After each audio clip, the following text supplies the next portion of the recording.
America और चीन के बीच चल रहा आर्थिक तनाव अब खतरनाक स्तर पर पहुंच गया है। ये दोनों दुनिया की सबसे बड़ी अर्थव्यवस्थाएं हैं और अब इनके बीच की आर्थिक दूरी पहले से कहीं ज्यादा साफ दिखने लगी है। दोनों देश ऐसे कदम उठा रहे हैं जिनके दूरगामी प्रभाव हो सकते हैं। ये स्थिति राष्ट्रपति डोनाल्ड ट्रंप की टैरिफ नीति से और खराब हो गई थी, जिसका मकसद चीन पर आर्थिक दबाव बढ़ाना था। ट्रंप ने साफ कर दिया था कि चीन उनकी टैरिफ नीति के असर से नहीं बच पाएगा। अगर किसी को लगता है कि महंगाई का असर खत्म हो गया है, तो मौजूदा हालात बताते हैं कि और आर्थिक कठिनाइयों के लिए तैयार रहना चाहिए। अमेरिका अब अपने उपभोक्ता बाजार को चीन के खिलाफ एक हथियार के रूप में इस्तेमाल कर रहा है। ये कदम व्यापार युद्ध के एक और आक्रामक चरण की शुरुआत को दिखाता है। 1 फरवरी से अमेरिका ने चीनी आयात पर 10% अतिरिक्त टैक्स लगाने की योजना बनाई है, जो पहले से लागू टैक्स को और बढ़ाएगा। इस कदम से कुछ उत्पादों जैसे स्टील पर टैक्स 50% से बढ़कर 60% हो सकता है।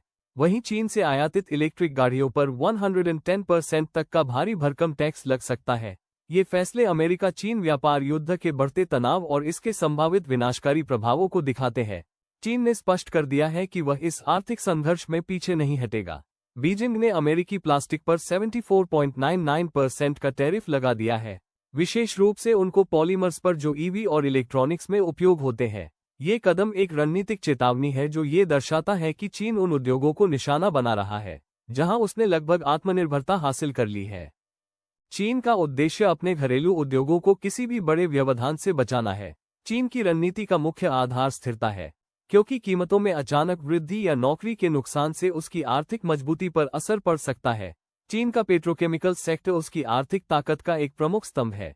पेट्रोकेमिकल्स उद्योग में चीन ने पिछले कुछ वर्षों में जबरदस्त प्रगति की है और अब ये क्षेत्र चीन के लिए एक महत्वपूर्ण आय का स्रोत बन चुका है। विशेष रूप से मेथेनॉल और ग्लाइकोल जैसे महत्वपूर्ण पेट्रोकेमिकल्स उत्पादों के उत्पादन में चीन लगभग आत्मनिर्भर हो चुका है। इसका मतलब है कि चीन को इन उत्पादों के लिए अब अन्य देशों से आयात करने की आवश्यकता नहीं है और यह उसकी औद्योगिक शक्ति को और मजबूत करता है। अमेरिका से चीन को एथिलीन का निर्यात, जो 2012 से लगातार बढ़ता हुआ 10,000 बैरल प्रति माह तक पहुंच गया था, अब पूरी तरह से शून्य पर आ सकता है। इस बदलाव का मतलब यह है कि चीन अपनी आवश्यकताओं को पूरा करने के लिए अब अमेरिका पर निर्भर नहीं रहेगा और यह अमेरिका के तेल और गैस उद्योग के लिए एक बड़ा झटका हो सकता है। चीन के पास दुनिया का सबसे बड़ा रिफाइनरी नेटवर्क है, जो उसे ये सुनिश्चित करने में मदद करता है कि वह अपनी घरेलू ऊर्जा और पेट्रोकेमिकल्स की मांग को बिना अमेरिकी आयात के पूरा कर सके। इस नेटवर्क की वजह से चीन को न केवल पेट्रोकेमिकल्स उत्पादन में आत्मनिर्भरता मिल चुकी है, बल्कि यह उसे वैश्विक ऊर्जा आपूर्ति में एक प्रमुख खिलाड़ी भी बना देता है।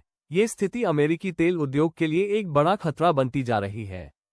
अमेरिका की अर्थव्यवस्था हालांकि मुख्य रूप से सेवा आधारित है, लेकिन इसके बावजूद यह वस्तुओं और ऊर्जा के निर्यात पर काफी हद तक निर्भर करती है। विशेष रूप से एलएनजी का निर्यात अमेरिका के लिए एक महत्वपूर्ण आय का स्रोत है। 2024 में अमेरिका ने रिकॉर्ड 88 मिलियन टन एलएनजी का निर्यात किया, जो पिछले सालों की तुलना में 5% अधिक था। इस निर्यात से अमेरिका को ऊर्जा क्षेत्र में एक मजबूत स्थिति मिली थी और यह उसे वैश्विक ऊर्जा बाजार में प्रमुख खिलाड़ी बना रहा था। हालांकि चीन, जो अमेरिका का एक बड़ा ऊर्जा ग्राहक रहा है, अब अपनी ऊर्जा जरूरतों को पूरा करने के लिए अन्य देशों की ओर रुख कर रहा है। चीन की यह रणनीति अमेरिका के लिए एक बड़ा आर्थिक नुकसान साबित हो सकती है। अगर चीन अमेरिकी एलएनजी का आयात कम कर देता है और अन्य देशों से ऊर्जा खरीदता है, तो इससे अमेरिकी ऊर्जा निर्यातक कंपनियों को भारी नुकसान हो सकता है। ये बदलाव अमेरिका के लिए एक चुनौती बन सकता है, क्योंकि चीन जैसे बड़े बाजार से होने वाली आय का नुकसान उसकी अर्थव्यवस्था पर असर डाल सकता है। साथ ही इससे अमेरिकी ऊर्जा कंपनियों को अपनी निर्यात नीतियों को फिर से बनाना पड़ सकता है और उन्हें नए बाजारों की तलाश करनी पड़ सकती है, जो और अधिक समय और निवेश की मांग करेगा। चीन की ऊर्जा विविधीकरण रणनीति उसे अमेरिकी ऊर्जा निर्यात पर निर्भरता कम करने में मदद कर रही है। मध्य पूर्वी आपूर्तिकर्ताओं जैसे कतर और रूस के साथ अपनी साझेदारी का उपयोग करते हुए चीन अपने गैस स्रोतों को विविध बना रहा है। रूस ने पहले ही पाइपलाइन गैस के शीर्ष आपूर्तिकर्ता के रूप में यूरोपीय संघ को पीछे छोड़ दिया है। इसके अलावा चीन ने रूस के साथ मिलकर दुनिया की सबसे बड़ी गैस पाइपलाइन का निर्माण पूरा कर लिया है, जिससे उसकी ऊर्जा सुरक्षा और मजबूत हुई है। चीन का ऊर्जा क्षेत्र नवीकरणीय ऊर्जा और परमाणु ऊर्जा के साथ तेजी से बदल रहा है। ट्रंप की टैरिफ नीतियों का उद्देश्य अमेरिकी उद्योगों की रक्षा करना है, लेकिन इन नीतियों के दीर्घकालिक प्रभावों को लेकर चिंता बढ़ रही है। अमेरिका एक बड़ा व्यापार घाटा चलाता है और आयातित वस्तुओं पर अत्यधिक निर्भर है।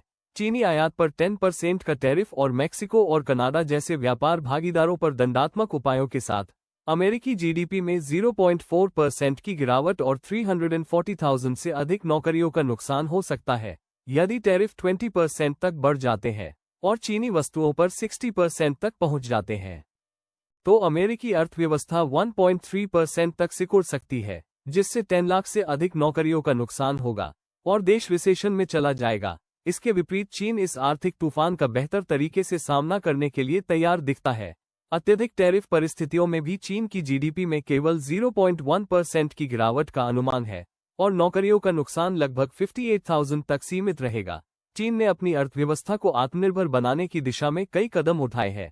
चीन ने स्थानीय उद्योगों को बढ़ावा दिया है, नए व्यापारिक मार्गों पर काम किया है और खुद को वैश्विक सप्लाई चेन से ज्यादा जोड़ने की कोशिश की है।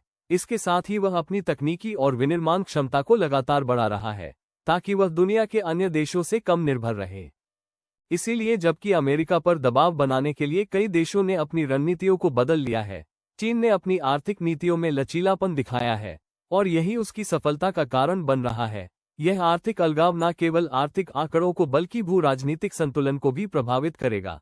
अमेरिका अपनी तकनीकी बढ़त बनाए रखने के लिए सेमीकंडक्टर जैसे उपायों पर ध्यान केंद्रित कर रहा है, जबकि चीन अपनी दीर्घकालिक स्थिरता और आत्मनिर्भरता पर जोर दे रहा है।